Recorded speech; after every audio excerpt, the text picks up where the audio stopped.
Video کے نیچے subscribe کے بٹن پہ کلک کریں، بیل کے آئیکن پہ کلک کیجئے تاکہ ہر نئی ویڈیو کی نوٹیفیکیشن آپ کو مل جائے۔ بسم اللہ الرحمن الرحیم۔ 28واں پارہ سورۃ الطلاق کی تفسیر چل رہی ہے۔ پہلے رکوع کی الحمدللہ تفسیر مکمل ہو چکی۔ اب آج 8ویں آیت دوسرا رکوع یہاں سے تلاوت کی جا رہی ہے۔ اعوذ باللہ من الشیطان الرجیم، بسم اللہ الرحمن الرحیم۔ وكأي من قرية عتت عن أمر ربها ورسله فحاسبناها حسابا شديدا وعذبناها عذابا نكرا فذاقت وبال أمرها وكان عاقبة أمرها خسرا أعد الله لهم عذابا شديدا فاتقوا الله يا أولي الألباب الذين آمنوا قد أنزل الله إليكم ذكرا رسولا يتلو عليكم آيات الله مبينات ليخرج الذين آمنوا وعملوا الصالحات من الظلمات إلى النور ومن يؤمن بالله ويعمل صالحا يدخله جنات تجري من تحتها الأنهار خالدين فيها أبدا قد أحسن الله له رزقا الله الذي خلق 7 سماوات ومن الأرض مثلهن يتنزل الأمر بينهن لتعلموا أن الله على كل شيء قدير وأن الله قد أحاط بكل شيء علما صدق الله العظيم۔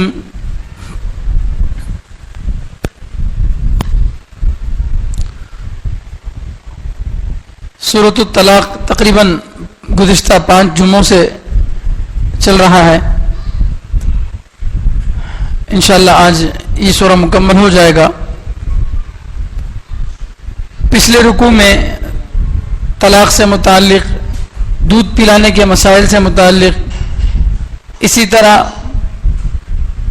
کس عورت کی کتنی عدت ہے، ان سب کو بیان کیا گیا۔ اب اس دوسرے رکوع کے شروع میں اللہ تعالیٰ یہ فرمانا چاہتے ہیں کہ جو احکام اللہ تعالیٰ بیان کیے ہیں ابھی پہلے رکوع کے اندر کہ فلاں کا یہ حکم ہے، فلاں کا یہ حکم ہے، بے ضرورت طلاق مت دو، طلاق دو تو اس طریقے سے دو، اور فلاں عورت کی اتنی عدت ہے، یہ جو کچھ باتیں بتائی گئی ہیں یہ باتیں اللہ کا حکم ہے۔ اگر کوئی یہ سوچے کہ اگر میں اللہ کے اس حکم کو نہیں مانوں گا تو کیا ہوگا؟ اللہ تعالیٰ تو بار بار تقوی کا حکم دے رہے تھے ان احکام کو بیان کرنے سے پہلے کہ اللہ کا ڈر اگر دل میں ہوگا تو یہ سب مسائل پر عمل کرنا آسان ہوگا، کیونکہ یہ وہ مسئلے ہیں جن کا گورنمنٹ سے کوئی تعلق نہیں ہے۔ کوئی پولیس یا کوئی سرکاری عہدیدار آ کر آپ کے گھر میں آپ کو مجبور نہیں کرا سکتا ان چیزوں پر۔ یہ تو صرف اللہ کے خوف کی بات ہے، اللہ کا ڈر ہوگا تو ان سب احکام پر عمل کریں گے۔ اچھا، اگر کوئی عمل نہیں کرتے ہیں تو اللہ تعالیٰ ایک بات تو بتا دیے تھے کہ وَمَن يَتَعَدَّ حُدُودَ اللَّهِ فَقَدْ ظَلَمَ نَفْسَهُ، جو کوئی اللہ کے حکموں کو پار کر کے چلا جائے گا، اللہ کی حدوں کو پار کر کے چلا جائے گا تو اللہ کا تو نقصان کچھ نہیں ہوا، اپنا نقصان ضرور ہوگا، اپنے آپ پر ظلم کرنے والا بنے گا، وہ بتا دیے۔ اب اللہ یہ بتا رہے ہیں کہ نافرمانی کرنے والا بچ کے جائے گا کہاں؟ اگر کوئی نکاح طلاق کے مسائل میں اللہ کی بات کو نہیں مانتا، منمانی کرتا ہے، ٹھیک ہے، تو جائے گا کہاں؟ اللہ کے پاس ہی جانا ہے۔ اللہ آخرت میں تو ضرور سزا دیں گے اور بہت مرتبہ دنیا میں بھی دے دیتے ہیں، بہت مرتبہ دنیا میں بھی سزا دیتے ہیں۔ کہاں دیے ہیں اللہ تعالیٰ؟ تو اللہ اس کی مثال دے رہے ہیں۔ بہت سے قریے، بہت سے گاؤں ایسے ہیں جو اللہ کی نافرمانی پر اتر آئے تو اللہ تعالیٰ سخت قسم کے عذاب میں ان کو مبتلا کر دیے۔ چنانچہ سورہ قاف میں اور اس سے پہلے اس کے بعد بہت ساری جگہوں پہ آپ لوگوں نے سنا ہے کہ کس کس قوم کو اللہ تعالیٰ نے کس کس طرح کا عذاب نازل کیا. کسی کو سخت قسم کی ہوا بھیج کر اللہ تعالیٰ جو ہے زمین میں اوپر آسمان تک اڑا کر نیچے گرا کر مار دیا. کسی کو اللہ تعالیٰ جو ہے بادل کے اندر سے آگ برس کر ان کو جو ہے اللہ تعالیٰ ہلاک کر دیا. کسی کو اللہ تعالیٰ جو ہے پانی میں ڈبو کر غرق کر دیا. کسی کو زور سے چیخ والے عذاب دے کر اللہ تعالیٰ ہلاک کر دیا. تو جو قوم اللہ کی نافرمانی پر اترتی ہے تو اللہ تعالیٰ اس کو سزا ضرور دیتے ہیں. سزا کے لیے زمین کا پھٹنا، آسمان سے آگ کا برسنا ضروری نہیں ہے. آپس کے اختلافات اور گھروں میں لڑائیوں کا ہونا بھی اللہ کا عذاب ہے. اللہ کا عذاب ہے. 7ویں پارے میں اللہ تعالیٰ اس بات کو بتا رہے ہیں کہ اللہ تعالیٰ کی عذاب کی شکلیں الگ الگ ہیں.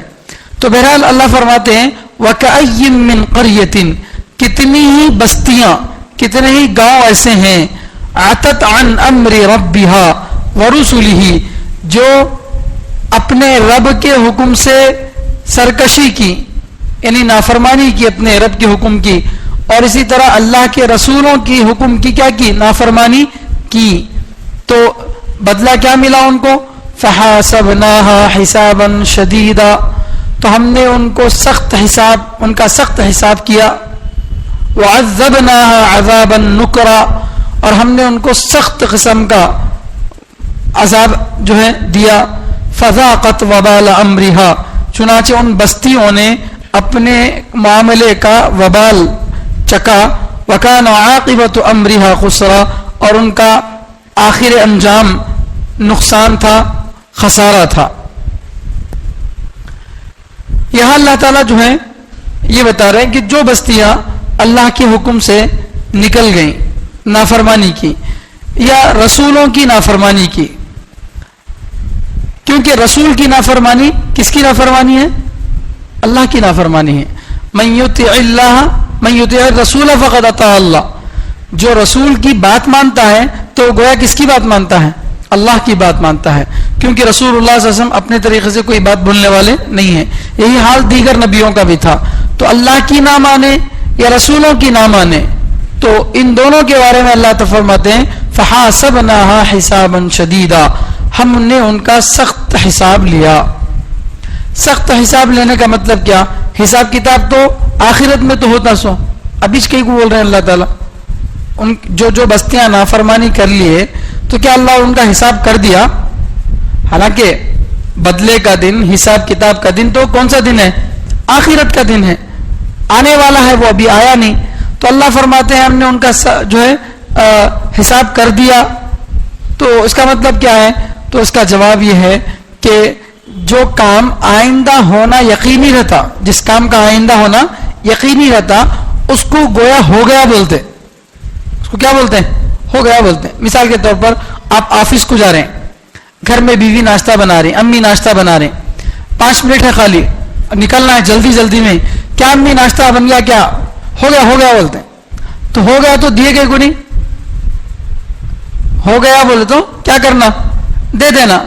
مگر ہو گیا بول کے انہوں چولہے میں بھی وہیں چھے، تو مطلب کیا؟ یعنی اب ذرری دیر میں ہو جاتا. تو اسی طرح سے میکینک کے پاس لے جا کے گاڑی دو، صبح میں دیے شام میں گئے، ابھی ہوئی نہیں ریپیئر، کیا ابھی ہو گیا؟ تو ہوگی. تو مطلب کیا؟ اب ذرری دیر میں ہو جانا یقینی ہے اس کا. تو جو آئندہ ہو جانا یقینی رہتا اس کو گویا کیا بولتے؟ ہم ہو گیا بولتے. تو چونکہ ان کا بھی حساب کیا ہے؟ یقینی ہے. اور وہ بھی کیسا حساب؟ سخت قسم کا حساب. سخت قسم کا حساب مطلب کیا؟ اللہ تعالیٰ جو قیامت کے میدان میں حساب کتاب لیں گے، وہ حساب کتاب کا مطلب ویسا حساب کتاب نے جسے دکان کا مالک اپنے نوکر سے لیتا، ایک چیز کتنا بیچا، کتنا بچا، اور یہ پیسے کہاں گئے، وہ پیسے کہاں گئے، ایک چیز کا انہیں حساب دینا رہتا. ٹھیک ہے، اگر اس طریقے سے اللہ تعالیٰ حساب لینا شروع کریں تو کوئی نہیں بچ سکتا. اللہ کی پکڑ سے کوئی بھی نہیں بچ سکتا. وہ تو بس اس کو جو ہے کہتے ہیں کہ بس پیش ہو کر گزر جانا. پیش ہو کر کیا ہونا؟ گزر جانا. جیسے استاد ایک بچے کے بارے میں جانتا ہے کہ بچہ بہت محنتی ہے لیکن بیچارہ 2 دن سے بہت زیادہ بیمار ہے, امتحان میں بڑی مشکل سے آ کے بیٹھا تھا, تو اب امتحان تو لیتے استاد اس کا مگر فیل کرتے, کیا کرتے, چپکے برائے نام پوچھنا بول کے جو ہے اس کا حساب لے لیتے. مقصد کیا, اس کو پاس کر دینا چاہے. تو ایمان والوں کا حساب کتاب اللہ ایسے لیں گے, ہاں کیا کریں, ٹھیک ہے چلو چلو. تو اللہ ان کی مغفرت کرنا چاہتے تھے. ورنہ اگر صحیح معنی میں اللہ پکڑ کرنا چاہے تو پھر ہماری غلط جو حرکتیں ہیں, ہمارے جو کام ہیں, ان میں ایک ایک کام پر اگر اللہ پکڑ کرنا شروع کر دیں تو پھر اللہ کی پکڑ سے کوئی بھی نہیں بچ سکتا. چونکہ اللہ کو کون سی ادا ناپسند آتی نہیں معلوم, کون سی ادا پسند آتی وہ بھی نہیں معلوم. اللہ تعالیٰ جو ہے ایک فاحشہ رنڈی عورت کو کتے کو دودھ جو ہے کتے کو پانی پلانے پر اللہ کیا کرتے ہیں, معاف کر دیتے ہیں. اور ایک متقی دیندار عورت کو بلی کو باندھ کر رکھنے اور اس کو جو ہے تڑپانے پر کیا کرتے ہیں, جہنم میں داخل کرتے ہیں. ایک بہت بڑے امام تھے, محدث تھے.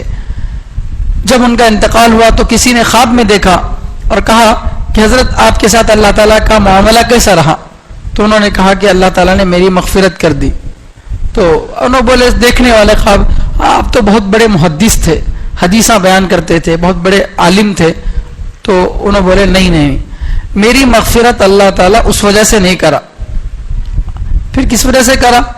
تو انہوں بتائے ایک مرتبہ میں حدیث لکھنے کے لیے بیٹھا تھا, انک پین اس وقت میں جو ہے لکڑی اندر ڈبا کر نکال کے پھر لکھتے تھے, وہی پین تھا, آج بھی بہت سارے لوگ لکھتے ہیں ایسا.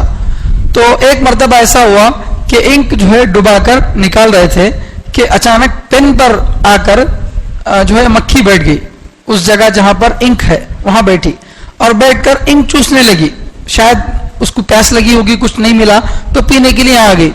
تب انہوں یہ سوچ کر کہ شاید پیاسی ہے, ایک ذری دیر کے لیے ایسے ہی رک گئے. اب وہ مکھی پیلی نکل گئی ہے سے. اس عمل پر اللہ تعالیٰ ان کی مغفرت کر دی. ایک مکھی کو پلانے پر اللہ کیا کر سکتے ہیں, مغفرت کر سکتے ہیں. وہ اللہ تعالیٰ کی رحمت ہے. رحمت حق بہانہ می جویت بہا نمی جویت. اللہ کی رحمت جو ہے بہانے ڈھونڈتی ہے, بہا یعنی بہت زیادہ نہیں ڈھونڈتی. وہ اللہ کی مرضی ہے, اللہ کا منشا ہے, ہم اللہ کے بارے میں کچھ بھی نہیں کہہ سکتے. سمجھ رہے ہیں, ہم سب اللہ کی مخلوق ہیں, اللہ کی مرضی کے تابع ہیں. جیسے میں نے اس سے پہلے کہا تھا, شاید ایک مثال دیا تھا کہ مسجد بنانے کے واسطے ایک ٹریکٹر جو ہے اینٹوں کی ضرورت پڑی. تو ٹریکٹر اینٹا آئے, آنے کے بعد اس میں سے گونڈا کیا کیا مستری, کچھ اینٹا اٹھا کر ممبر بنایا, کچھ اینٹوں سے مسلح بنایا اور کچھ اینٹوں کو استنجا خانے میں استعمال کرا. اگر وہ اینٹ یہ بولے استنجا خانے والی اینٹ میری کیا غلطی تھی, میں کوئی سی الگ مٹی سے بنی تھی بول کو, میں بھی ایک مٹی سے, انہیں بھی ایک مٹی سے, اسے ہے تو ممبر کے لیے, میرے کو ہے تو پیشاب خانے کے لیے استعمال کرا. تو اگر اس کو اللہ تھوڑی دیر کے لیے زبان دے تم کیا بولیں گے؟ اب سوپ کو ممبر میں تو نہیں لگا سکتے نا, کچھ کو وہ کام بھی کرنا پڑتا. اور میرا مال میری مرضی, بھائی میں جہاں چاہے لگاتا ہوں. تو ہم بھی کس کے بندے ہیں؟ اللہ کے بندے ہیں. تو اللہ جسے معاف کرنا چاہے معاف کرتے ہیں اور جسے پکڑنا چاہے پکڑتے ہیں. ہم اللہ پر کوئی قانون نہیں لگا سکتے. کیا بول کے, اچھا کام کرے تو معاف کرنا, غلط کرے تو پکڑنا. اللہ کو مجبور نہیں کر سکتے, یہ ہمارا عقیدہ ہے. اللہ کسی کام پر کیا نہیں ہے, مجبور نہیں ہے.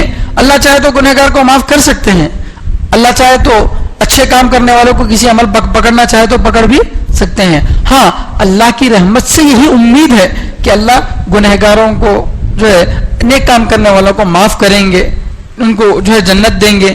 اللہ سے یہی امید ہے, مگر اللہ پر لازم نہیں ہے. کوئی چیز اللہ پر کیا نہیں ہے, لازم نہیں ہے. تو یہاں عام ایمان والوں کا جو حساب ہوگا وہ حساب نہیں بلکہ عرض, صرف پیش ہو کر نکل جانا ہے, اس کو حساب بولتے ہیں. ورنہ حضرت عائشہ رضی اللہ تعالیٰ عنہ سے روایت ہے, من نوقشا من حوصیبا نوقشا من نوقشا فی الحسابی, جو حساب میں نوک جھونک کیا گیا وہ تو پکڑا گیا. حدیث میں آتا ہے کہ اگر یہ کہیں کو کرے وہ کہیں کو کرے بول کے اللہ پکڑنا شروع کر دیے تو اب کوئی بچ کر وہاں سے نہیں نکل سکتا. تو یہاں حساب ہم نے ان کا کیا سخت قسم کا حساب. اس کا مطلب کیا؟ اللہ ان کے کسی کام کو بھی چھوڑے نہیں, ہر کام کو جو ہے ہر کام کی سزا طے کر کے رکھیں. یہ مطلب بات سمجھ میں آ رہی ہے میں کیا بولنا چاہ رہا ہوں؟ اللہ تعالیٰ قرآن میں یہ کہہ رہے ہیں ہم نے ان کا حساب سخت قسم سے کر دیا. تو حساب کہاں ہوا؟ اب تو قیامت آئیش نہیں نا. تو اس کا ایک جواب یہ دیا گیا کہ بھئی چونکہ اس کا ہونا یقینی ہے اس لیے اب بھی ہو گیا بول کے بول رہے ہیں. جسے اور بھی جگہ قرآن میں آتا ہے اتا امر اللہ, اللہ کا حکم, قیامت آ جائے گی, ایسا بول کے ہے. کہاں گئی قیامت؟ اللہ تو قرآن میں بول رہے آ گئی بول کو, کہاں آئی؟ آنا یقینی ہے. تو ویسا جو ہے ایک مطلب تو وہ ہے. دوسرا مطلب یہ ہے ہم نے ان کو سخت قسم کا حساب جو ہے ان کا سخت قسم کا حساب کیا. مطلب یہ ہے کہ ان کے کسی بھی چھوٹے سے چھوٹی غلطی کو اللہ نے چھوڑا نہیں, بلکہ ان سب پر کیا کیا؟ سزا طے کیا کہ یہ غلطی کرے اس پر یہ سزا, اس پر یہ سزا, اس پر یہ سزا. یہ مطلب ہے. وَعَذَّبْنَاهَا عَذَابًا نُكْرًا, اور ہم نے ان کو بہت برا عذاب دیا, بہت بھیانک عذاب اللہ نے ہم نے ان کو دیا. یہاں پر بھی وہی بات, عذاب کا ایک مطلب تو یہ عذاب ہم نے دیا, ایک مطلب تو یہ کہ عذاب دیں گے, چونکہ آگے دینا یقینی ہے اس لیے عذاب دے دیا بول رہے. دوسرا مطلب یہ ہو سکتا ہے کہ یہاں عذاب سے دنیا والا عذاب مراد ہے. کون سا عذاب مراد ہے؟ دنیا والا عذاب مراد ہے. اور دنیا میں تو بہت ساری قوموں کو عذاب مل چکا ہے. فذاقت وبال امرها, چنانچہ ان قوموں نے اپنے کام کا انجام چکا, اپنے کام کا انجام چکا, یعنی جیسا کام کریں گے ویسا ہی بدلہ ملے گا. تو انہوں نے چونکہ اللہ کی نافرمانی کی تھی, رسولوں کی نافرمانی کی تھی, ان کو اچھا بدلہ تو ملنے والا نہیں تھا, تو لہذا انہوں نے کیا کیا؟ اپنے کام کا وبال چکا. وَكَانَ عَاقِبَةُ أَمْرِهَا خُسْرًا, اور ان کا فائنل معاملہ کیا ہوا؟ خسارہ, نقصان.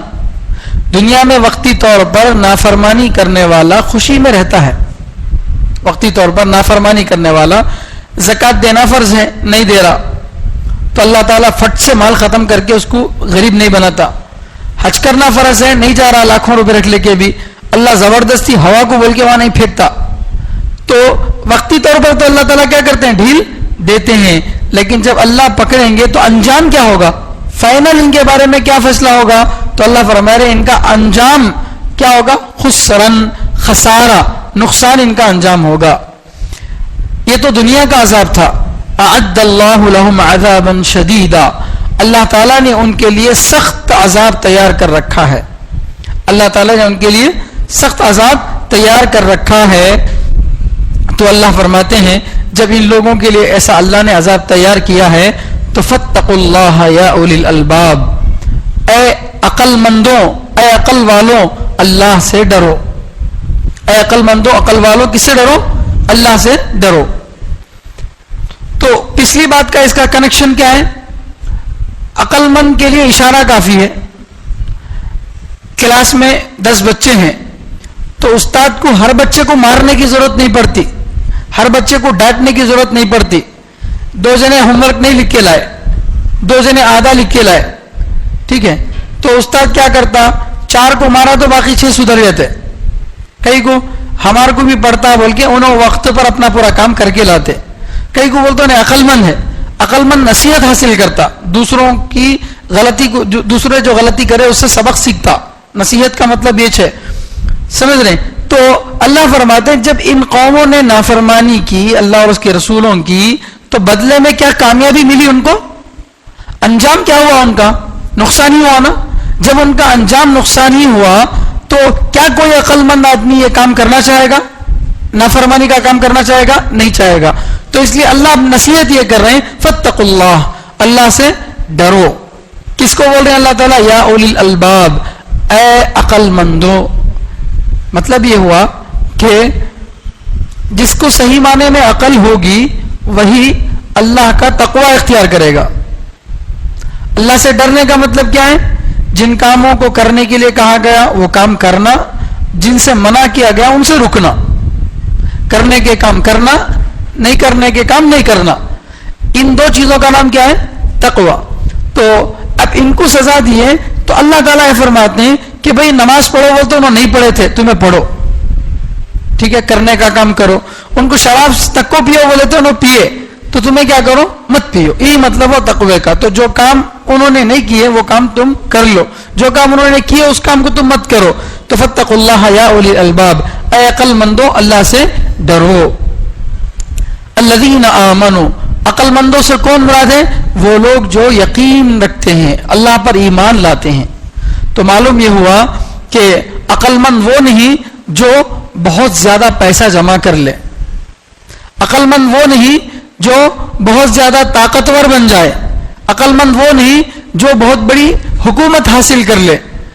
کیوں؟ اس لیے کہ یہ سب چیزیں ختم ہونے والی ہیں, یہ سب چیزیں ختم ہونے والی ہیں. باقی رہنے والی چیز ایمان ہے. تو آدمی اس کو اختیار کرے, ہمیشہ رہنے والی چیز کو اختیار کرے گا, ٹھیک ہے, وہ ختم ہونے والی چیز کو اختیار نہیں کرتا. تو اس لیے اللہ تعالیٰ فرما رہے اے عقل مندو اللہ سے ڈرو. الذین آمنوا, عقل مندوں سے مراد وہ لوگ جو ایمان لائے. اب اللہ تعالیٰ فرمائے تقوی کا حکم دیا نا. تقوی بول تو کیا؟ کرنے کے کام کرنا, نہیں کرنے کے نہیں کرنا. اب یہ کون سا کام کرنا کون سا نہیں کرنا یہ کون بتائیں گے ہمارے کو؟ یہ کیسا معلوم ہوگا ہمارے کو کہ یہ کام کرنا ہے یا نہیں کرنا ہے؟ تو اس کا جواب اگلے جملے میں دے رہے ہیں, قد انزل اللہ الیکم ذکرا, یقیناً اللہ نے اتارا تمہاری طرف ذکر کو, نصیحت کو. اللہ نے تمہاری طرف کس کو اتارا؟ نصیحت کو, ذکر کو. نصیحت سے مراد یہاں پر قرآن کریم ہے. کون ہے؟ قرآن. قرآن کو اللہ تعالیٰ کیا فرما رہے ہیں؟ ذکر بول رہے ہیں. کیونکہ سب سے بڑا اللہ کا اگر کوئی ذکر ہے تو وہ کون ہے؟ قرآن. ایک آدمی سبحان اللہ, الحمدللہ, اللہ اکبر پڑھتا بیٹھا ہے, تسبیح پر تسبیح ختم کر رہا ہے, اور دوسری طرف مدرسے کا ایک چھوٹا بچہ حفظ کر رہا, قرآن پڑھ رہا ہے, تو کون افضل ہے؟ قرآن پڑھنے والا. کیوں؟ وَلَذِكْرُ اللَّهِ اکبر, اللہ کا ذکر یعنی قرآن یہی سب سے بڑا ہے. اللہ کا ذکر یعنی قرآن یہی سب سے بڑا ہے. تو اللہ تعالیٰ یہاں قرآن کو قرآن نہیں بول رہے بلکہ کیا بول رہے ہیں؟ نصیحت بول رہے ہیں. قرآن کو کیا بول رہے ہیں؟ نصیحت بول رہے ہیں. کیوں؟ اس لیے کہ قرآن میں کیا ہے؟ نصیحت ہے. یا تو اللہ تعالیٰ پچھلے زمانے کے واقعات بیان کرے ہیں, یا تو جنت جہنم کے بارے میں اللہ تعالیٰ ذکر کرے ہیں, یا تو اللہ احکام بیان کریں, یا تو عقیدے بیان کریں اللہ تعالیٰ. یہ سب چیزوں سے آدمی کیا کرتا؟ نصیحت ہی حاصل کرتا. تو گویا قرآن سراپا نصیحت ہے, مکمل کیا ہے؟ قرآن نصیحت ہے. اب آگے, اچھا کتاب تو آ گیا, کتاب ذکر سے مراد کون ہے؟ قرآن. تو قرآن کو اللہ تعالیٰ نے تمہاری طرف کیا کیا؟ اتارا. اب صرف قرآن ہو, اسے سمجھانے والا کوئی نہ ہو تو کیسے ہوگا؟ آپ کو کالج میں کتاب دے کے تم پڑھ لے کے تم ایگزام دے لو بولتے ہیں؟ نہیں. پوری دنیا کے اندر نظام یہی ہے. ہاں بہت زیادہ پڑھ لینے کے بعد اب جو آپ کو دے دیتے آپ خود مطالعہ کر رہا ہو بول کے, اور LKG میں بچہ داخلہ لیا دے دیے تم پڑھ لے گیا بول کے. ایسا کوئی کرتا نہیں کرتا. جب کتاب ہے تو اسے پڑھانے والا اسے سمجھانے والا بھی کوئی ہونا. تو اس کا کنیکٹ جو آگے آیت میں فرما رہے رسولن, اللہ نے قرآن کو اتارا, رسول کو بھیجا. قرآن کو اتارا, رسول کو بھیجا. تو کیسی آیتیں ایک دوسرے سے جڑی ہیں نہیں؟ تو اللہ تعالیٰ تقوی اختیار کرو بولے, تقوی کا مطلب کیا؟ کرنا, جو کرنے کے ہیں کام ان کو کرنا, نہیں کرنے کے کام کو نہیں کرنا.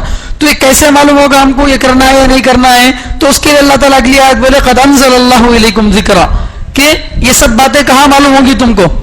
اللہ نے تمہاری طرف کون کیا چیز کو اتارا؟ ذکر کو, یعنی قرآن کو اتارا. اور اس قرآن کو سمجھانے کے لیے کس کو اتارا, کس کو بھیجا؟ رسولن, رسول کو بھیجا. تو یہ ہے. تو کتاب اللہ بھی ضروری ہے, رجال اللہ بھی ضروری ہے. کتاب اللہ بھی ضروری ہے, رجال اللہ, رجال اللہ کے بندے, تو قرآن کو سمجھانے والے اللہ کے بندے بھی ضروری ہے. ایسا بہت ہوا ہے کہ پیغمبر آئے کتاب نہیں آئی, ایسا بہت ہوا ہے. لیکن ایسا نہیں ہوا کتاب آئی پیغمبر نہیں آیا, ایسا نہیں ہوا. کلاس میں ٹیچر ہے, کتاب سامنے نہیں ہے, تو ٹیچر کیا کرتا؟ کچھ نہ کچھ پڑھاتا آپ کو, ٹھیک ہے. کتاب خالی سامنے رکھے ہے, ٹیچر نہیں ہے, تو کیسے پڑھیں گے؟ نہیں. تو ایسا بہت ہوا ہے کہ پیغمبر آئے لیکن ان کی کوئی کتاب باقاعدہ نہیں تھی. حضرت ہارون علیہ السلام کو الگ سے کون سی کتاب دیے تھے اللہ؟ نہیں دیے تھے. حضرت یوسف علیہ السلام کو الگ سے کون سی کتاب دیے تھے؟ کوئی کتاب نہیں دیے تھے. بہت سارے پیغمبر ایسے ہیں جن کو کوئی مستقل کتاب نہیں ملی، لیکن وہ پیغمبر آئے اور قوم کو ہدایت دے کر گئے، قوم کی ہدایت کا کام کر کے گئے. تو ذکر بھی ضروری ہے، ذکر اللہ کتاب اللہ بھی ضروری ہے، رجال اللہ اللہ کے پیغمبر وہ بھی ضروری ہے. دونوں کو اللہ تعالیٰ نے اتارا اور بھیجا. تو اس سے معلوم ہوا کہ اللہ کا تقوی اختیار کرنے کے لیے ان دونوں کو پکڑنا ضروری ہے. ٹھیک ہے. یہاں ایک اور تفسیر بھی ہے، اس تفسیر کے اعتبار سے ذکر سے مراد رسول اللہ صلی اللہ علیہ وسلم ہے. ذکر سے مراد رسول اللہ صلی اللہ علیہ وسلم ہے. تو قد انزل اللہ علیکم ذکرا، اللہ نے تمہاری طرف ذکر کو یعنی نبی کو اتارا. اسی کو آگے بیان کرے رسولن، ذکر سے مراد کون؟ رسول. اب اس اعتبار سے اگر مراد لیا جائے تو اللہ کے رسول صلی اللہ علیہ وسلم کو ذکر بولے. کیوں؟ اس لیے کہ سب سے زیادہ اللہ کا ذکر کرنے والے اگر کوئی تھے تو کون تھے؟ رسول اللہ صلی اللہ علیہ وسلم تھے. اٹھتے بیٹھتے جاگتے سوتے ہر وقت اللہ کے نبی صلی اللہ علیہ وسلم کیا کرتے تھے؟ ذکر کرتے تھے. حدیث میں آتا ہے کہ ہم جب سو جاتے ہیں تو ہماری آنکھیں بند ہو جاتی ہیں، دل بھی غافل ہو جاتا ہے، لیکن نبی علیہ الصلوۃ والسلام ایسے نہیں تھے. آپ سوتے بھی تو آپ کا دل جاگتا تھا، آپ سوتے بھی تو آپ کا دل جاگتا تھا. تو آپ جیسا ذکر کوئی کر سکتا ہے؟ نہیں کر سکتا. اس لیے اللہ کے رسول صلی اللہ علیہ وسلم ہی کو ذکر کہہ دیا گیا. کیا واسطے؟ کہ اللہ کے نبی صلی اللہ علیہ وسلم سب سے زیادہ کیا کرتے تھے؟ ذکر کرتے تھے. دونوں تفسیریں اس کی ہیں. بہرحال اللہ تعالیٰ نے ذکر کو یعنی نبی کو یا قرآن کو اتارا، رسولن رسول کو بھیجا. رسول کی ذمہ داری کیا تھی؟ پیغمبر دنیا میں آ کر کیا کرتے تھے؟ یتلو علیکم آیات اللہ، جو پڑھ کر سناتے تھے تمہارے سامنے اللہ کی آیتوں کو، جو پڑھ کر سناتے تھے تمہارے سامنے اللہ کی آیتوں کو. مبینات، اللہ کی آیتیں کیسی؟ واضح، صاف، یعنی بالکل کھلی کھلی، جن کا مطلب بالکل صاف سمجھ میں آ جائے. تو ایسی آیتیں اللہ کے پیغمبر کیا کرتے تھے؟ لوگوں کو سناتے تھے. اب چنانچہ قرآن میں دیکھیے، قرآن کریم کا بہت بڑا حصہ وہ ہے جس کو آدمی خود سے سمجھ سکتا ہے. اگر ذرا بہت اردو اچھی طرح سے پڑھنا آ جائے، تھوڑی بہت اگر عربی سے شدھ بدھ ہو تو قرآن کا بہت بڑا حصہ آدمی سمجھ سکتا ہے. ترجمہ قرآن دیکھ کر، تفسیر دیکھ کر آدمی خود سے سمجھ سکتا ہے. ہاں، مسئلے مسائل کی آیتیں ہیں، جیسے اب سورۃ الطلاق میں جو طلاق کے مسئلے آئے تو خالی ایک رکوع کی تفسیر میں 5 جمعے نکل گئے، تب بھی جا کر بات پوری نہیں ہوئی، اور بھی بہت ساری تفصیلات اس کے اندر ہیں. تو اب ایسے مسئلوں کے اندر کیا ہے، آپ پھر ذرا اور زیادہ مطالعہ کرنا پڑتا.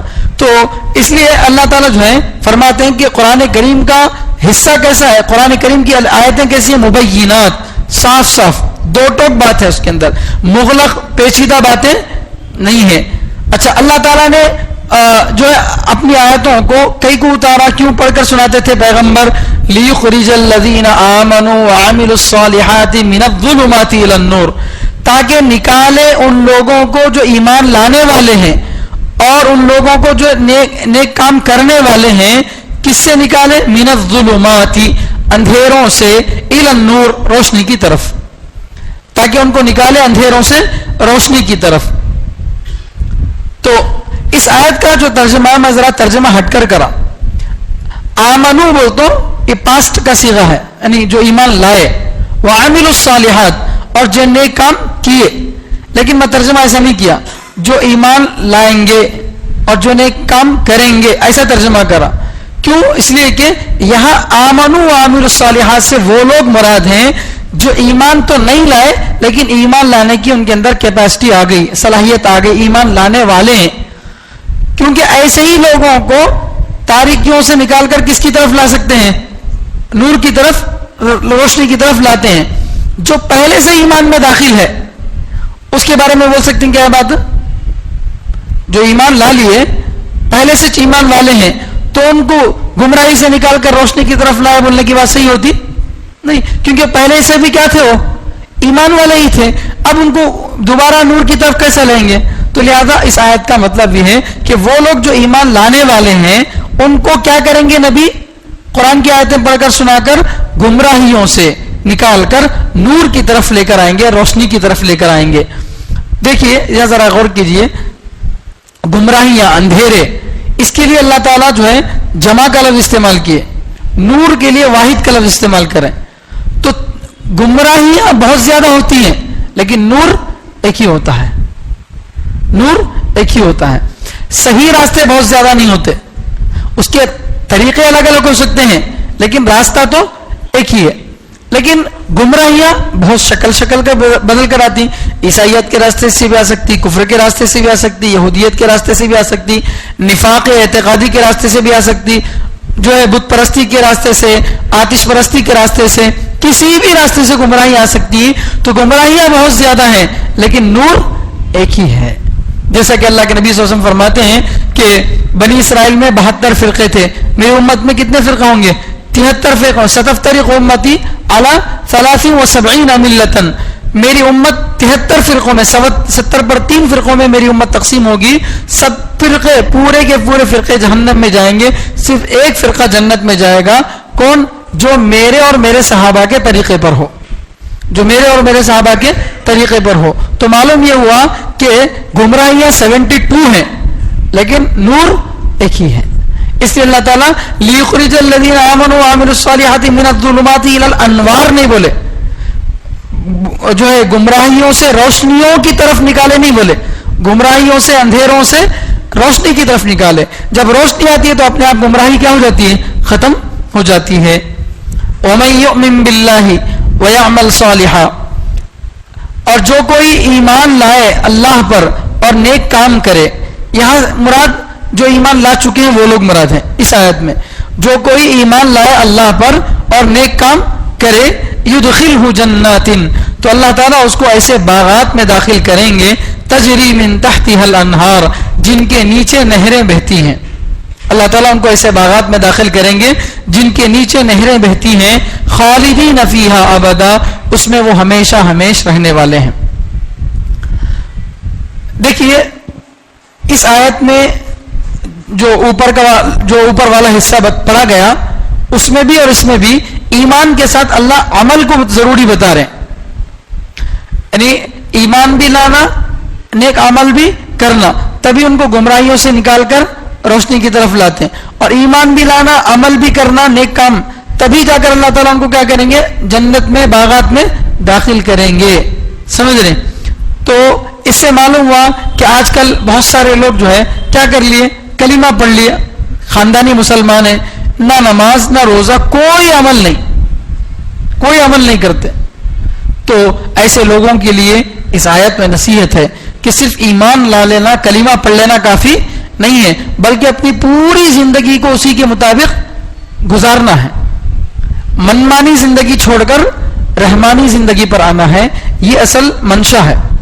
ہاں اگر کوئی آدمی ایمان لائے, اللہ کو سچے دل سے مانے, رسول اللہ صلی اللہ علیہ وسلم کو پیغمبر مانے, اور جو عقیدے ہیں بیسک آف اسلام ہے اس کو مانتا ہے, عمل نہیں کرتا ہے, تو اللہ کی ذات سے امید ہے اللہ اسے بخشیں گے.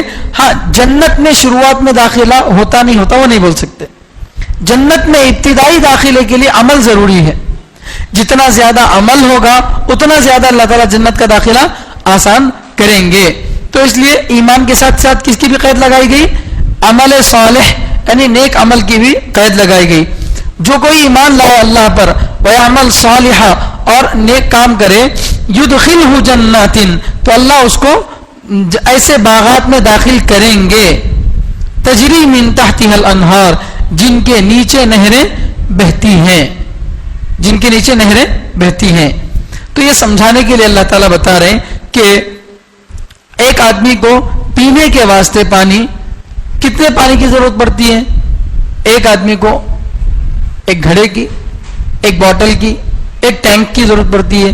لیکن اللہ تعالیٰ اس جنت میں جہاں نہ بھوک لگتی نہ پیاس لگتی, وہاں پر اللہ نہریں جاری کر دی ہیں. ایک نہر نہیں, انہار, کئی نہریں اللہ تعالیٰ اس کے نیچے کیا کر دیے؟ جاری کر دیے. تو اس سے اندازہ کرنا ہے کہ دیکھیے یہ آیت ہم سے زیادہ ان لوگوں کو سمجھ میں آتی جن کے پاس پانی کی کمی ہے. قرآن کے سب سے پہلے مخاطب کون تھے؟ عرب والے. عرب لوگوں کے اندر پانی کی بڑی کمی تھی, پانی نہیں تھا, پانی کے لیے بہت زیادہ پریشان تھے. تو اب ان لوگوں کو بتایا جائے کہ اس کے بدلے میں تمہارے جو ہے گھر کے نیچے کیا بہیں گی؟ پانی کی نہریں بہیں گی. تو اس کا تصور کر کے دیکھیے کیسا ہوگا. اس کا اپوزٹ ذرا ہمارے بارے میں سوچو. اگر اللہ تعالیٰ یہ بول دیے کہ اگر تم 5 وقت کی نماز ڈھنگ سے پڑھو گے, اللہ پر ایمان لاؤ, تو تمہارے گھر کے نیچے پیٹرول کی ندی بہائیں گے یا دودھ کی ندی بہائیں گے, تو اب ہمارے کو سمجھ میں ہاں یہ قیمتی چیز ہے.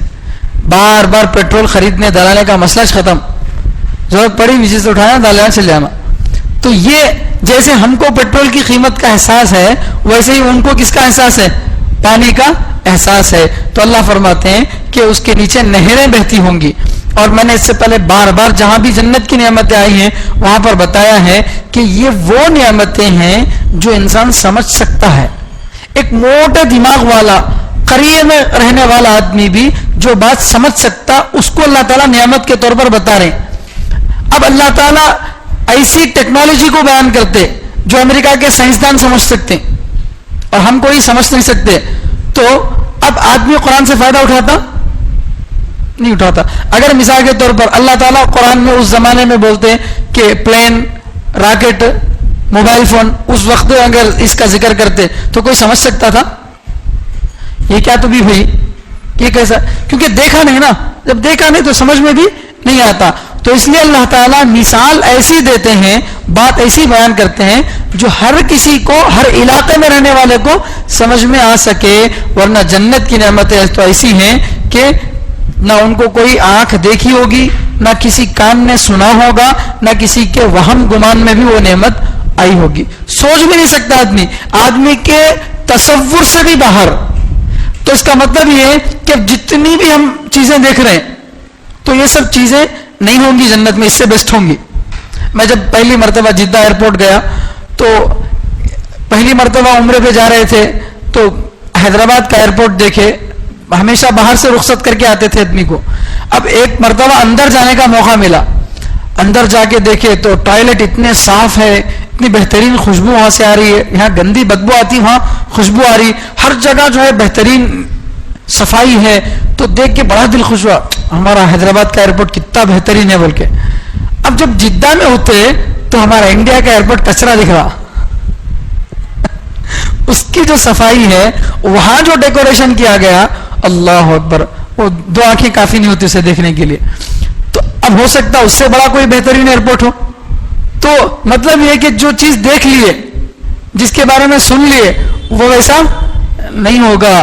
سن بھی نہیں سکے, دیکھ بھی نہیں سکے, سوچ بھی نہیں سکے. ایسی نعمتیں اللہ تعالیٰ کیا کریں گے؟ جنت میں رکھیں گے. خالدین فیہا ابدا. جنت کا سب سے بڑا انعام یہ ہے کہ وہاں آدمی ہمیشہ رہے گا. سب سے بڑا انعام کیا ہے؟ آدمی وہاں پر ہمیشہ کے لیے رہے گا. کرائے کے گھر میں کتنے دن رہے تو بھی خوشی رہتی کیا؟ 10 سال سے رہ رہے, 20 سال سے, 30 سال سے رہ رہے, تو بھی دل میں کیا بولتا, دوسرا کا گھر کبھی رندے خالی کر کو جانا سوچ. ٹھیک ہے, کتنا بھی بڑا گھر کرایہ کا لے لو, فخر کر سکتا انہیں نہیں کر سکتا. کئی کو تیرا گھر کیا, دوسرا کا گھر کیا کرنا بولے تو بھی سوچتا, میں خالی کر کو جاؤ بول تو چل جانا پڑتا. کئی کو خرچہ کرنا کرتا نہیں کرتا, لیکن وہ اپنا گھر ہے, خاص گھر ہے, چھوٹا ہے, اسے لیپتا رہتا, یہ لگایا وہ کرا. وہ چھوٹے گھر میں خاص گھر بھی میرا بولتا. کئی کو بولتا وہاں سے کوئی نکالتا نہیں. تو آدمی کو پلیس بڑی مل جائے, اس سے زیادہ امپورٹنٹ ہے کہ وہ پرماننٹ ہو, ہمیشہ کے لیے ہو. تو اللہ تعالیٰ جنت کی نعمتوں میں وسعت بھی بتا رہے ہیں کہ نعمتیں جنت کی بہت بڑی ہیں, بڑے پیمانے پر اللہ تعالیٰ انتظام کریں گے, آپ سوچ بھی نہیں سکتے اتنا بڑا اللہ کا انتظام ہوگا. اور سب سے بڑی نعمت یہ ہے کہ خالدین فیہا ابدا, اس میں ہمیشہ رہیں گے. اس سے پہلے میں بتایا ہوں کہ اگر جنت میں جانے والے کو یہ معلوم ہو جائے کہ دنیا میں جتنے کنکر ہیں اتنے برابر سال تم کو جنت میں رہنا ہے, اس کے بعد نکل جانا ہے, تو جنت میں جا کر خوشی نہیں ہوگی. کیوں؟ کبھی نہ کبھی تو ختم ہوں گے نا وہ سال. اب آدم علیہ السلام کے پیدائش سے لے کر ہمارے تک کتنے ہزار سال گزر گئے, کوئی بول سکتا؟ گزرے نہیں گزرے؟ دیکھتے دھیرے دھیرے گزرتے رہتے ہیں. تو اگر آدمی کو معلوم ہو جائے کہ نکلنا ہے یہاں سے, تو آدمی کو خوشی نہیں ہوتی. اسی طرح جہنم میں رہنے والے کو معلوم ہو جائے کہ یہاں پر اتنے کروڑ سال رہنا ہے, تو اس کو دل کو اطمینان مل جائے گا. کبھی نہ کبھی تو یہاں سے کیا ملے گا؟ چھٹکارا ملے گا. تو اس لیے اللہ تعالیٰ جنت میں ایمان والے کو داخل کریں گے تو ہمیشہ ہمیشہ کے لیے. ہاں اگر جہنم میں جائے گا تو ہمیشہ کے لیے نہیں جائے گا. ایمان اگر اس کے اندر ہے وقتی طور پر سزا کے لیے جائے گا, پھر واپس آ جائے گا. لیکن جو کافر ہو کر مرے گا اس کے لیے ہمیشہ جہنم رہے گی. اور یہ ہمیشہ کا انعام اور ہمیشہ کی سزا کیوں ہے؟ اس لیے کہ اس کی نیت ایسی ہی تھی. دنیا میں جو سزا دی جاتی وہ کس کو دیکھ کر دی جاتی؟ آدمی کی نیت کو دیکھ کر دی جاتی, اس کے جرم کے ٹائم کو دیکھ کر نہیں دی جاتی. کوئی آدمی کسی کو گن سے شوٹ کر دیا, 1 منٹ لگتا شوٹ کرنے, اب کورٹ میں گئے تو 1 منٹ کھڑے ہو جاؤ جی تمہیں بول رہا. کہیں بولتا سزا بھی, جرم بھی کتنی دیر کرے؟ 1 منٹ, تو سزا بھی 1 منٹ دیتا, کوئی نہیں دیتا. کیا کرتا؟ عمر قید نہ تو پھانسی, کہیں کوئی سی سزا کہیں کو دینے سی. اس لیے کہ اگر اسے آپ چھوڑ دیں گے, ٹھیک ہے, انہیں کل کسی اور کو مارتا, پھر پرسوں کسی اور کو مارتا, پھر فساد پھیل جائیں گے دنیا میں. اس کی نیت چونکہ خراب ہے اس لیے اس پر سزا کیا دے رہی؟ ہمیشہ کی دے رہے ہیں. تو یہی بات ہے, جنت میں جانے والا ایمان والا جو ہوگا وہ اگر 1000 سال بھی اس کو عمر مل جاتی تو بھی وہ کیا نہ کرتا؟ اللہ پر ایمان لاتا. اور جہنم میں جانے والا جو کافر ہے اسے اگر 1000 سال بھی زندگی ملتی تب بھی وہ کیا ہی رہتا؟ کافر ہی رہتا. ابو جہل کیا بولا مرتے وقت میں؟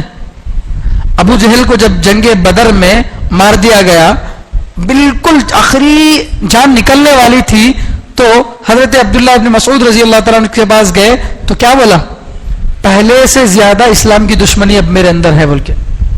جتنا پہلے دشمنی تھی اس سے زیادہ دشمنی پر میں مر رہا ہوں بول کے. اگر اس وقت اس کی سپوز موت نہیں آتی تو کیا انہیں چھوڑ دیتا؟ اسلام سے دشمنی چھوڑ دیتا؟ نہیں چھوڑتا, اور زیادہ خطرناک دشمنی کرتا. تو نیت ہی کی وجہ سے جنت بھی ہمیشہ ملتی ہے, جہنم بھی ہمیشہ کی ملتی ہے.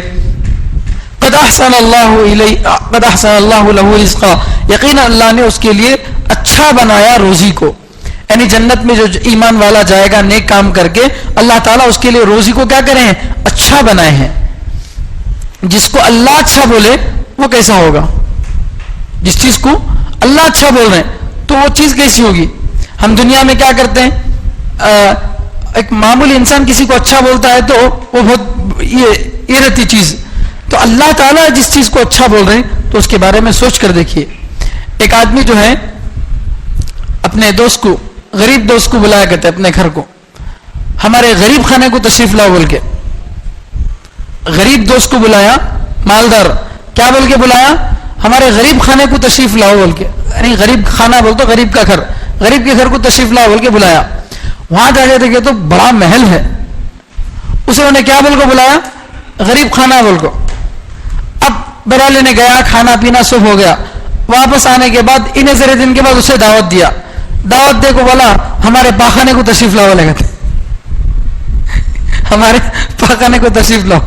انہیں بولا پاخانے کو, اتنے بڑے گھر کو تمہیں غریب خانہ بول رہے ہیں, تو اب میں کیا بولنا میرے گھر کو پاخانہ بولا سر.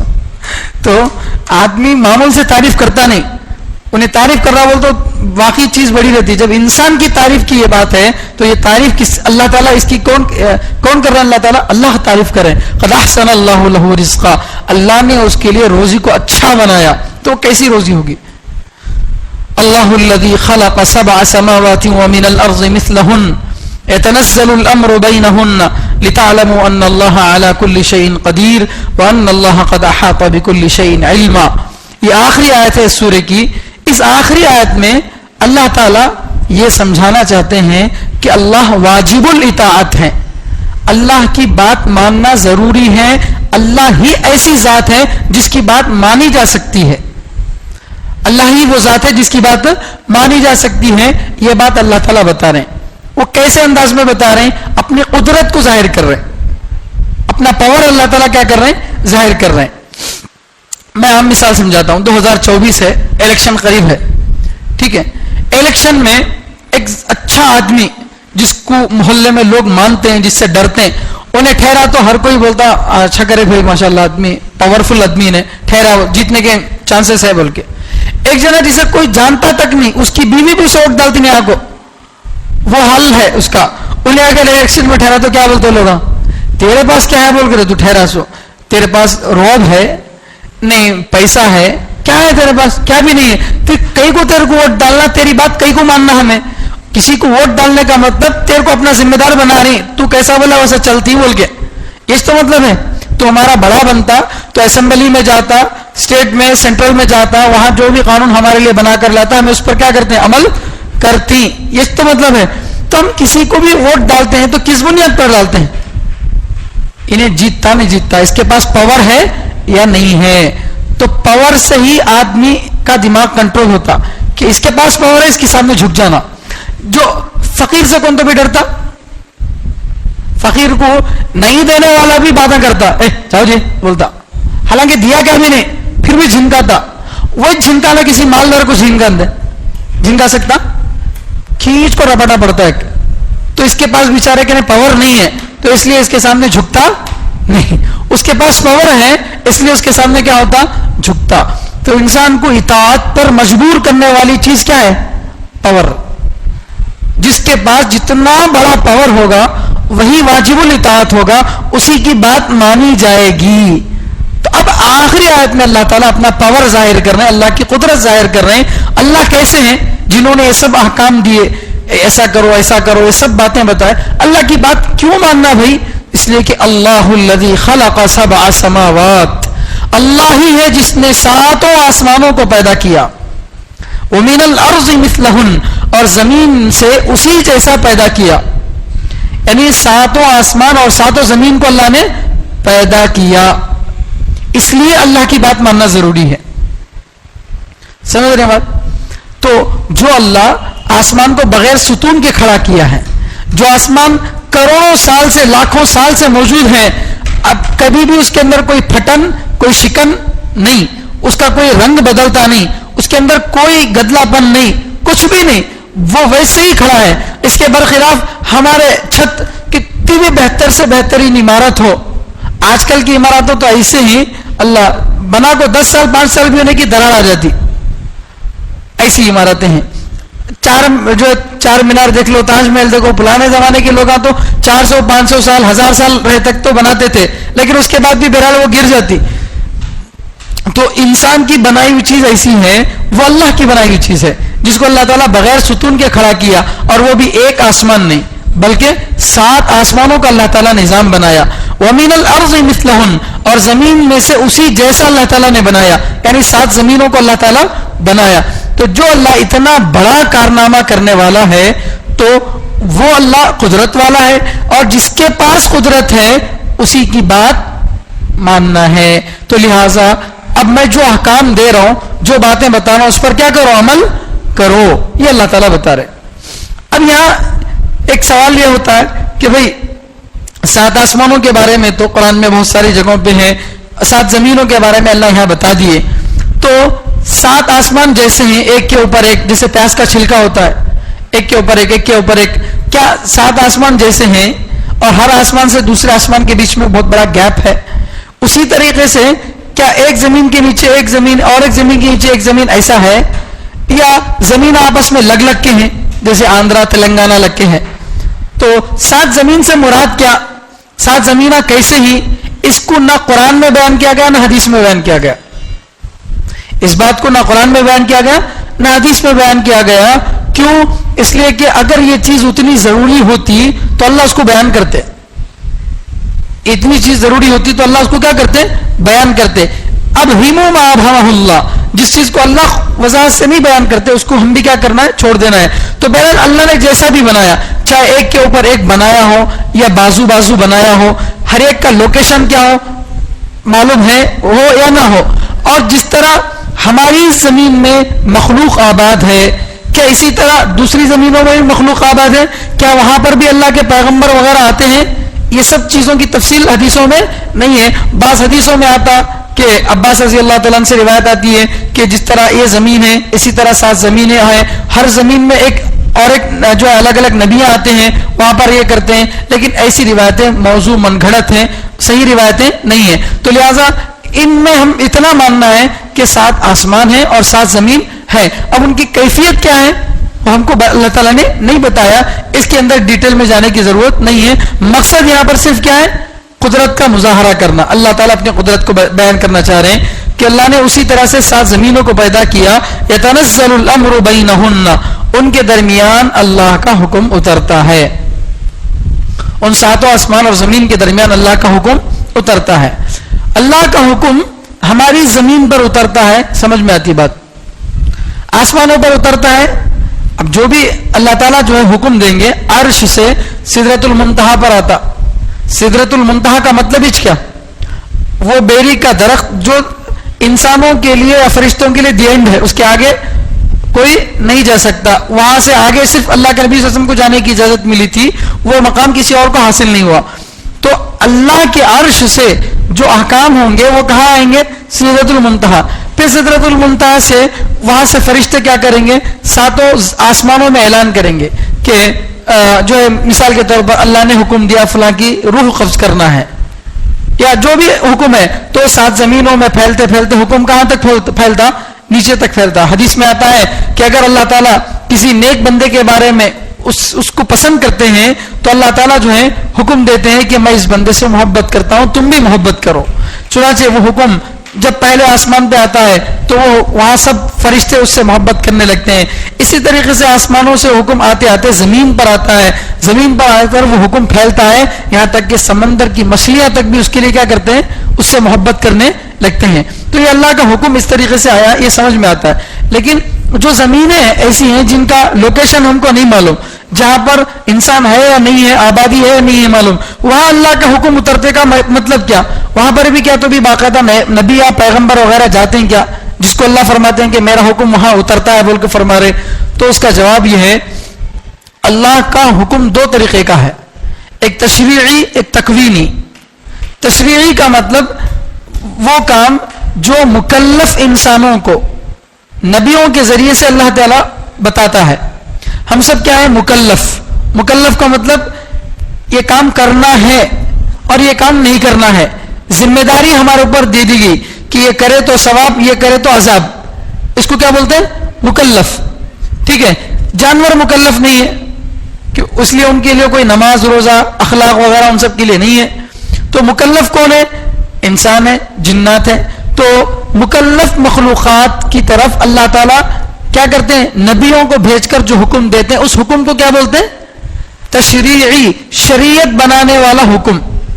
شریعت بنانے والا حکم، اس میں جائز ناجائز، حلال حرام، مباح کون سا بہتر ہے، طریقہ کیا ہے، یہ سب چیزوں کو بتاتے ہیں. یہ حکم تو ہماری اس زمین پر اترتا ہے، اللہ تعالیٰ نبیوں کے ذریعے سے بھیجا. اللہ کا دوسرا حکم ہے جس کو بولتے ہیں تکوینی. تکوین کے معنی چلانا، مطلب دنیا کے سسٹم کو آگے بڑھانا، دنیا کو دھیرے دھیرے ترقی کی طرف لانا، اور کس کی موت کب ہونے والی ہے، کون کب پیدا ہونے والا ہے، یہ سب چیزوں کے نظام کو اس کو بولتے تکوین. کیا بولتے ہیں؟ تکوین. تو اس کا علم اللہ تعالیٰ نبیوں کو نہیں دیتے. نبیوں کو اللہ تعالیٰ یہ حکم نہیں دیتے. آپ کو یاد ہوگا وہ واقعہ حضرت موسیٰ علیہ السلام سے ایک مرتبہ حضرت موسیٰ علیہ السلام اپنی امت کے درمیان نصیحت کر رہے تھے، بات کر رہے تھے. تو ایک آدمی کھڑا ہو کر پوچھا کہ حضرت اس وقت سب سے زیادہ دنیا میں جاننے والا، علم والا کون ہے؟ سوال کیا کرا؟ اس وقت پوری دنیا میں سب سے زیادہ علم والا کون ہے؟ تو ظاہر بات ہے موسیٰ علیہ السلام 4 بڑے نبیوں میں سے ایک نبی تھے، ان پر اللہ تعالیٰ تورات اتارا تھا. تو انہوں نے کہا میں. کیا کہا؟ میں. تو اگرچہ جواب بالکل صحیح تھا کیونکہ نبی سے بڑھ کر کوئی جاننے والا نہیں ہوتا، مگر اللہ تعالیٰ کو یہ بات پسند نہیں آئی. تو اللہ تعالیٰ نے کیا کیا؟ موسیٰ علیہ السلام سے کہا اس دنیا میں آپ سے بھی زیادہ جاننے والا ایک آدمی ہے. کون؟ حضرت خضر. ان کے پاس جاؤ، جا کر ان سے وہ علم حاصل کرو جو تمہارے پاس نہیں ہے. تو بہرحال واقعہ بہت لمبا ہے، میں واقعے کو چھیڑنا نہیں چاہتا، مغرب کا وقت بھی قریب ہو رہا ہے. تو اس واقعے میں اب تفسیر کے اندر علماء لکھتے ہیں موسیٰ علیہ السلام کے پاس جو علم تھا وہ شریعت کا علم تھا. حلال حرام مکروہ، کون سا کام اللہ کو پسند ہے ناپسند ہے، اخلاقیات کیسے ہوں، خرید و فروخت کیسی کرنی چاہیے، بیوی بچوں کے ساتھ کیسا رہنا چاہیے. تو یہ عقائد، عبادات، معاملات، معاشرت، یہ سب چیزوں کو کیا بولتے ہیں؟ شریعت والا علم. یہ علم اللہ تعالیٰ کس کو دیا تھا؟ موسیٰ علیہ السلام کو دیا تھا. اور حضرت خضر علیہ السلام کو اللہ تعالیٰ تکوین کا علم دیا تھا. کس کا علم دیا تھا؟ تکوین کا علم. دنیا کو کیسے آگے بڑھانا ہے, کہاں کب کیا کرنا ہے, کس طرح سے کام کریں گے تو آگے بڑھے گی, کہاں کب کیا کرنا ہے, یہ چیز تھی کس کی ذمہ داری؟ حضرت خضر علیہ السلام کی. اسی لیے ان کے کام حضرت موسیٰ علیہ السلام کو سمجھ میں نہیں آئے. حضرت موسیٰ علیہ السلام انہوں دونوں جا رہے ہیں, ایک چھوٹا بچہ کھیل رہا تھا تو کیا کہہ رہے حضرت خضر, منڈی مدر کے مار دیا اس کو. موسیٰ علیہ السلام کو غصہ آیا, ارے بالکل بے گناہ بے قصور بچہ اسے تمہیں مار دیے, سمجھ میں نہیں یہ بات. کشتی میں سوار ہو رہے تھے, کشتی والا بیچارہ فری میں بٹھا کے لے گیا, تو کشتی سے اس پار اترنے کے بعد کشتی کا چکلا توڑ دیے. موسیٰ علیہ السلام کو غصہ آیا, انہیں بیچارہ ہمیں مولوی صاحب آئے بول کے فری میں بٹھا لے گیا, تو تمہیں بجائے جزاک اللہ بولنے کے کیا کر دیے, کشتی کا چکلا توڑ دیے. اور ایک گاؤں والوں کو کھانا کھلاؤ بول کے بولے, کھانا نہیں کھلاتے بولے. موسیٰ علیہ السلام کو غصہ آیا, کیا رے کھانا کھلاؤ تو کھلاتے نہیں بول کے. وہ گاؤں کی دیوار گرنے والی تھی, جس دیوار کے گرنے سے گاؤں میں پانی آ جاتا تھا, تو حضرت خضر جا کے دیوار کو درست کر رہی. تو جہاں اچھا کر رہا تھا وہاں نہیں کر رہی, اور جہاں اچھا نہیں کر رہا تھا وہاں اچھا کر رہی. تو یہ باتیں ان کی سمجھ میں نہیں آئی. یہ واقعہ لمبا ہے, میں چھیڑتا نہیں اس کو, اس لیے کہ اس کی تفصیلات میں جائیں گے تو بہت لمبا وقت ہوتا. تو وہ علم کو کیا بولتے ہیں؟ تکوین, کائنات کو چلانے کا علم, آگے بڑھانے کا علم, زندگی اور موت سے متعلق علم. تو یہ علم اللہ تعالیٰ اس کو کیا بولتے ہیں؟ تکوینی علم. تو اللہ کا حکم اترتا ہے ان کے درمیان, ان کے درمیان سے مراد زمینوں اور آسمانوں کے درمیان. تو مطلب کیا, شریعت والا علم تو اس زمین پر اترا, باقی زمینوں میں تکوین کا علم تو اللہ کا کیا ہوتا ہے؟ اترتا ہے. اترتا نہیں اترتا, ارے 7 زمین ابھی بھی ہے نا, ہے. تو کیونکہ اللہ کا وہاں پر حکم اترتا ہے, اگرچہ وہ شریعت والا حکم نہیں ہے. اچھا, اللہ تعالیٰ یہ حکم کیوں اتار رہے ہیں؟ لِتَعْلَمُوا أَنَّ اللَّهَ عَلَى كُلِّ شَيْءٍ قَدِيرٌ, تاکہ تم جان لو اللہ ہر چیز پر قدرت رکھنے والے ہیں, ہر چیز کو اللہ تعالیٰ کنٹرول کرنے والے اللہ ہیں. وَأَنَّ اللَّهَ قَدْ أَحَاطَ بِكُلِّ شَيْءٍ عِلْمًا, اور اس بات کو جان لو کہ اللہ نے ہر چیز کو علم کے اعتبار سے گھیر رکھا ہے. یعنی ہر چیز دنیا کی اللہ تعالیٰ کے علم میں ہے, اللہ ہر چیز پر قادر ہے. یہ اللہ تعالیٰ جو ہے اللہ کی قدرت کو بتا رہے ہیں. اللہ کا علم بھی بڑا ہے, اللہ کی قدرت بھی بڑی ہے. مثال سمجھانے کے لیے کتابوں میں لکھا ہے کہ اگر کالی رات میں کالے پہاڑ پر کالی چونٹی چل رہی ہو تو اس کے چلنے کی آواز کو بھی اللہ سنتے ہیں, اس کے پیروں سے جو پہاڑ پر نشان پڑا اس کو بھی اللہ دیکھتے ہیں. کالی رات میں کالے پہاڑ پر کالی چونٹی کے چلنے کی آہٹ کو بھی سنتے ہیں, اور اس کے چلنے کے نشان قدم کو بھی اللہ دیکھ سکتے ہیں. یہ سمجھانے کے لیے بتا رہے ہیں, ورنہ اس سے بھی بہتر اللہ تعالیٰ جو ہے جانتے ہیں, جو اللہ اتنی بڑی قدرت والا ہو. ٹھیک ہے, ایک آخری بات سن کر اپنی بات کو مکمل کرتا ہوں کہ ایک تو اللہ تعالیٰ اس آیت میں یہ بتا رہے ہیں کہ اللہ کے پاس پاور ہے, قدرت ہے. دوسرا, اللہ کے پاس ڈاٹا ہے, علم ہے. سمجھے, آج دنیا کا سب سے بڑا پاور کیا ہے معلوم؟ ڈاٹا ہے, لوگوں کی معلومات اکٹھا کرنا. آج ہم ہر ایک بڑا موبائل استعمال کر رہے ہیں, ہم میں سے ہر ایک کا فنگر پرنٹ ان کے پاس ہے, ہم میں سے ہر ایک کا آدھار کارڈ نمبر ان کے پاس ہے, ہم میں سے ہر ایک کا بینک بیلنس کا نمبر ان کے پاس ہے. ہماری کون سی ایسی چیز ہے جو ہمارے پاس راز میں ہے؟ بولو, ہے؟ کسی سے فون پہ بات کر رہے ہیں وہ بھی ہے. اب تو ایسی چیزیں آ گئی کہ اب بند کمرے میں بات کرو تو بھی کچھ نہ کچھ وہاں سے نکال لیتے. تو یہ ڈاٹا رکھ کر آدمی کیا کرتا؟ تیرے راز کی بات میرے پاس ہے, کھولو نکو بھائی, سلنڈر ہو جاتا. تو اللہ فرماتے ہیں کہ اللہ کے پاس قدرت بھی ہے, اتنی بڑی دنیا کو اللہ تعالیٰ 7 آسمان اور 7 زمین کو بنایا.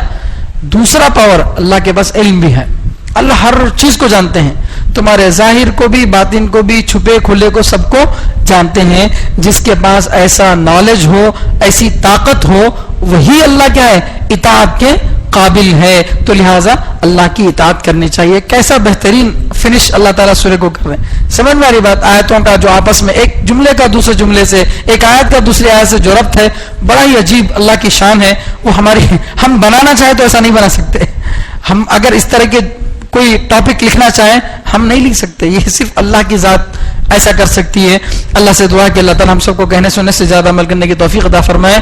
سبحان اللہ و بحمدہ, سبحانک اللہم و بحمدک, ونشہد ان لا الہ الا انت ونستغفرک ونتوب الیک.